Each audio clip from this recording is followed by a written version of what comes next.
ご視聴ありがとうございます。今回は最近買った道具や単体だと紹介するのがちょっと寂しいアイテムをまとめて簡単にご紹介させていただきます。一つ目、ワールドインポートさんのマイクロヘッドベントラチェット。もともとはシグネットでセット売りしていたものみたいです。物が入ってこないからワールドインポートのブランドで作ったと聞きました。全長は 90mm、重量が 36g。手のひらに収まってしまうとても小さなラチェットです。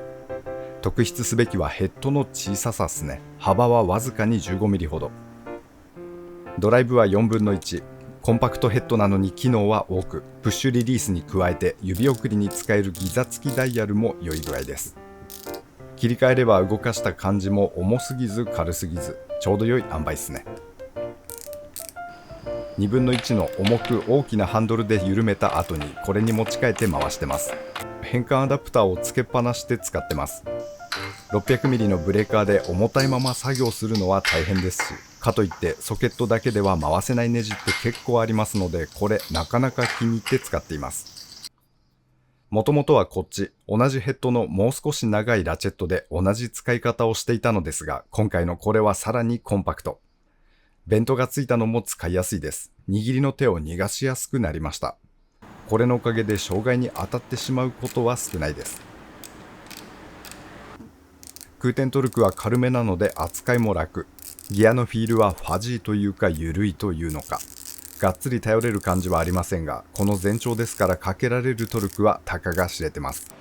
踏んだり蹴ったり延長したりしなければ正しく使っている分には問題ないでしょう。見た目はチープに感じてしまいますし、使用感もこのサイズですからおもちゃっぽくはありますが、便利に使ってるっすね。ただ、やはりトルクはかかりません。今まで使ってきたこっち 40mm しか全長は変わりませんが、比べてネジは緩まないっす。やはり極端、用途は限定されると思うっすね。守備範囲はこっちのストレートの方がまだ広そうです。用途に合わせて選んでいただきたいです。ワールドインポートさんのマイクロヘッドベントラチェット。機会がございましたら手に取られてみてください。2つ目、プレッソルのオイル差し。レトロポップというのか、ただのレトロと言うべきか、おしゃれな感じのオイラーです。オイル差しって今まで使ってこなかったんですけど、オートバイのエンジンを開けるタイミングで試してみることにしました。これはもうかっこいいからという理由のみで使っています。もの自体はごく普通なオイル差し。内容量は 180ml、手の中サイズのオイラーです。見た目がノスタルジックな雰囲気でとても良い。本当にただそれだけですね。使ってみた感想としては、車体にエンジン乗ってる場合に使いやすい道具だと感じました。ヘッド開けてカムにオイルを刺すとか、今まではオイル缶の蓋に注いで垂らしていましたが、オイラー使うととても楽。なくてもなんとかなりますが、あると心が豊かになる系の道具だと感じたっすね。さて、オイラーは便利なのですが、このプレッソルに関しては、実用面では正直いまいちに感じているところがあります。まず組み立て。ノズルは分かれた状態で売っていますが、シールテープなどで大きさを調整しないと変な方向を向いてしまいます。それから中に切り子が入ってます。使う前に掃除しないとこのままはちょっと嫌っすね。ついで組み上がってからの不満として漏れます。中身が漏れるんです。たっぷり漏れるっていうことはないんですけど、使い終わりに置いといたのを次の日持ち上げてみると大体天使の輪っかができてるっすね。おそらくここから折り返してある部分から漏れてるんです。だものでどうすることもできません。逆さにして漏れるとかならまだ納得して使いますが、ちょっと傾けると油がにじむ。当たり前な使い方をしているだけで漏れてきてしまうので、これかっこいいけどいただけないっすね。かっこいいから関係なく使うとか、漏れるのは中に何か入ってる証拠と言える円数さんや豪気な方にはぜひおすすめ。私は違うかっこよさげなオイラーを探しています。おすすめあったらぜひ教えてください。3つ目、スナップオンの握り物 LN47ACF。以前試しに触ってみてからずっと欲しかった製品です。ごつめなニードルノーズというのか、先の細いスリップジョイントと表すのが適当か、ありそうであまりなかった類の道具です。持ってみると長く大きく感じます。実際に大きくて 245mm ほど、重量は 357g。細かな隙間でパワー欲しい時に活躍してくれそうな道具ですね。赤と黄色以外の色が欲しくて違う色が入ったら取り置きをお願いしていて、今回ダークチタニウムという色を買いました。写真で見た時は激烈かっこいいと思ったんですけど、実物はなかなか地味っすね。本体、金属部分とグリップの色が思ってたより同色で全部鉄の色。ふとバイクや車を整備してる時にフレームの上に置いたりすると見つからなくて探してしまうことがあります。まあただ格好はいいっすね。気に入って使ってます。置き忘れを防ぐため差し色でも入れようか検討中です。使ってみてまだ日は浅いですが、やはりいいっすね。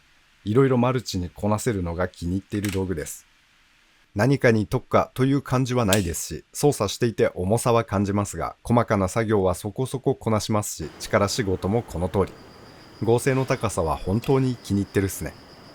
幅広なプライヤーと引っ張り合いして負けない強さを持っています。どの作業もなんとなくこなしてしまう。見た目の印象からは力仕事に特化してそうな得意なものと思ってましたが、使ってみると優等生な雰囲気を感じています。ただ、汎用的に使いすぎて平凡に感じてしまうこともありそうです。その上、重さはしっかりありますので、合わない方にはとことん合わない道具になってしまう感じはあるっすね。プライヤー、握り物系はたくさん持ってる方にとっては余してしまう道具かもしれません。スナップオンの LN47ACF。今までありそうでなかったタイプの道具っすね。用途に合いそうでしたらお試しください。4つ目、タイトリーチのエクステンションクランプ。売れ筋な製品のようで一つ買ってみました。単純な道具でこっちのダイヤル締めていくと口先が閉じて奥まったところのものがつかめるという具合です。全長は25センチくらい、幅が16ミリの厚みは7ミリほど。口先の開き幅は最大25ミリというスペックです。ダイヤルナットのかかりしろを無視すれば30ミリくらいまではつかむことが可能。お尻のダイヤルはアルミっぽいのでバイスのようにガチガチに掴むことはできませんが、変な位置のホースバンドなんかに使えるかもととりあえず入手してみました。さてこれまだ一度も使っておりません。無理やり使う場面探してみたりもしたんすけど、それでも使ってないっすね。ホースバンドには使えそうですが、他の道具でもなんとかなること多いので今のところ使っておらず、奥まったところのネジ入れる最初の取っかかりにこれを使うというのは確かにあるかなとは思うんですけど、しかしこの作業についてもこれだからといってやりやすいってほどでもないです。ですからなんすかね、奥の方のフィルターをこれで掴んで引っ張り出したりみたいな作業に使いやすいかもしれません。とにかくフィットする作業を探してます。タイトリーチのエクステンションクランプ、用途に合いそうでしたらお試しください。参考にしたいので使っている方、フィットする作業を教えていただけると嬉しいです。ご視聴ありがとうございました。当チャンネルではこんな感じに道具の紹介をしております。お時間許しましたら他の動画も覗いていってみてください。皆様には再びお会いできますことを願っております。それでは次回まで。See ya。